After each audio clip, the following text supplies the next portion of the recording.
Hi friends, 1 kg brownie recipe கேட்டிருந்தாங்க ஒரு sister. அதுதான் இப்போ பார்க்க போகிறோம்.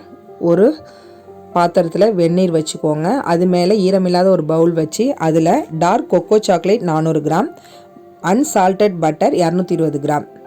ஃப்ரிட்ஜிலேருந்து டைரெக்டாக எடுத்து பட்டரை யூஸ் பண்ணக்கூடாது, எக்கையும் அப்படி யூஸ் பண்ணக்கூடாதுங்க.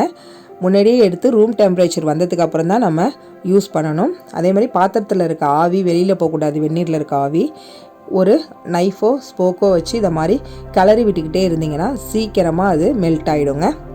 நீங்கள் கிளறாமல் வச்சுட்டு போயிட்டீங்கன்னா அது கட்டி கட்டியாக இருக்கிறதுக்கு சான்சஸ் இருக்குது. அதனால் கிளறி நீங்கள் அது மெல்ட் பண்ணி எடுத்துக்கலாம். 2025 நீங்களும் ஏதாவது சாதிக்கணும், தொழிலதிபர் ஆகணும், 4 காசு சம்பாதிக்கணும் அப்படின்னு நினச்சிங்கன்னா கண்ணை மூடிட்டு நீங்கள் சூஸ் பண்ணக்கூடிய ஒரே ஃபீல்டு ஹோம் பேக்கிங் தாங்க. இதில் எந்த பிரச்சனையும் கிடையாது. நல்ல ஒரு லாபம் தரக்கூடிய ஒரு பிஸ்னஸ். குறைந்த முதலீட்டில் நல்ல ஒரு லாபம் கிடைக்குங்க. இப்போ நம்மளோட சாக்லேட்லாம் மெல்ட் ஆகிட்டு இதை எடுத்து நம்ம ஓரமாக வச்சிடலாம். அது சூடாக இருக்குன்னு நீங்கள் ஃப்ரிட்ஜிலலாம் வைக்கக்கூடாது.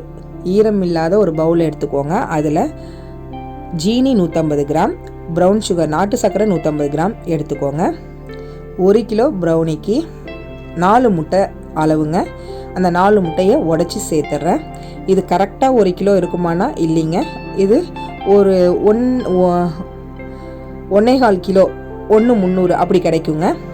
இதை இப்போ நம்ம பீட்டரை வச்சு ஃபஸ்ட்டு ஸ்பீடில் போட்டு பீட் பண்ணி எடுத்துக்கலாம். அந்த ஜீனியும் நாட்டு சர்க்கரையும் கரையணும். இதில் நாட்டு சர்க்கரையை மிக்சியில் விப்பரில் விட்டு ஒரு அடி அடித்து எடுத்துகிட்டு வந்து தான் நான் சேர்த்துருக்கேன். நீங்களும் அப்படியே கலந்துக்கோங்க. அதில் கட்டி கட்டியாக இருக்கும். அதனால் இப்போ நான் அடித்து எடுத்துக்கிட்டேன். அது உள்ள சர்க்கரையெல்லாம் கரைஞ்சிருக்கான்னு ஸ்பேச்சுலா வச்சு ஒரு வாட்டி டெஸ்ட் பண்ணி பார்த்துக்கோங்க. இந்த கன்சிஸ்டன்சியில் தான் இருக்கணும். இப்போ இதை பார்க்கக்குள்ள தோசை மாவு மாதிரி இருக்குங்க. இதில் நம்ம மெல்ட் பண்ணி வச்சுருக்க பட்டர் சாக்லேட் கலவையை கலந்துட்டு அதை நல்லா மிக்ஸ் பண்ணி எடுத்துக்கலாம். இதை நீங்கள் மிக்ஸ் பண்ணக்குள்ளே அது கொஞ்சம் கெட்டிப்படும். அதுக்காக நீங்கள் பயப்படாதீங்க.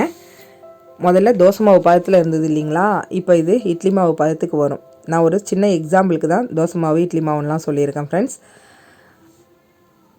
இதை இப்போ நம்ம நல்லா மிக்ஸ் பண்ணி எடுத்துக்கலாம். இந்த கன்சிஸ்டன்சியில் இருக்கணும். இதில் வெண்ணிலா எசன்ஸ் 1 டேபிள் ஸ்பூன் சேர்த்துருக்கேன். அதையும் சேர்த்து நல்லா மிக்ஸ் பண்ணி எடுத்துக்கோங்க.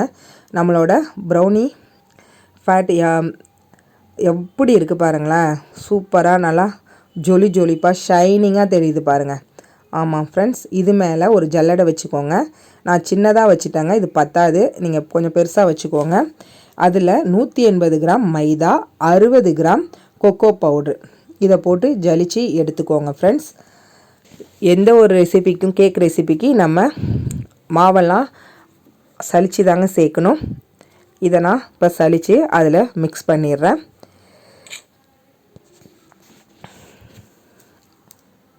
இதை மாதிரி அடியில் கொக்கோ பவுடரில் கொஞ்சம் கட்டிகள் இருக்கும், அதை தூக்கி போட்டுறக்கூடாது. நம்ம நல்லா உடச்சி விட்டு அதையும் ஜலிச்சு எடுத்துக்கலாம். நீங்கள் தூக்கி போட்டிங்கன்னா அளவு மாறும். இதை இப்போ நம்ம ஜென்டலாக மிக்ஸ் பண்ணிடலாம்.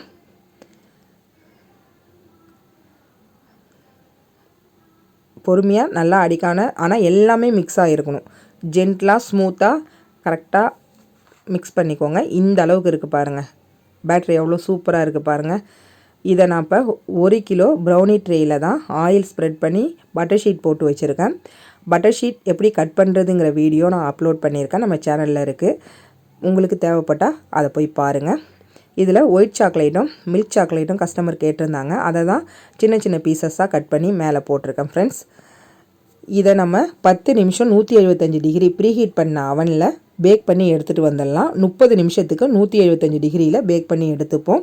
இது ஒவ்வொருத்தவங்களோட ஓடிஜியை பொறுத்து இந்த டைமிங் மாற சான்சஸ் இருக்குது. Okay friends, wish you happy new year.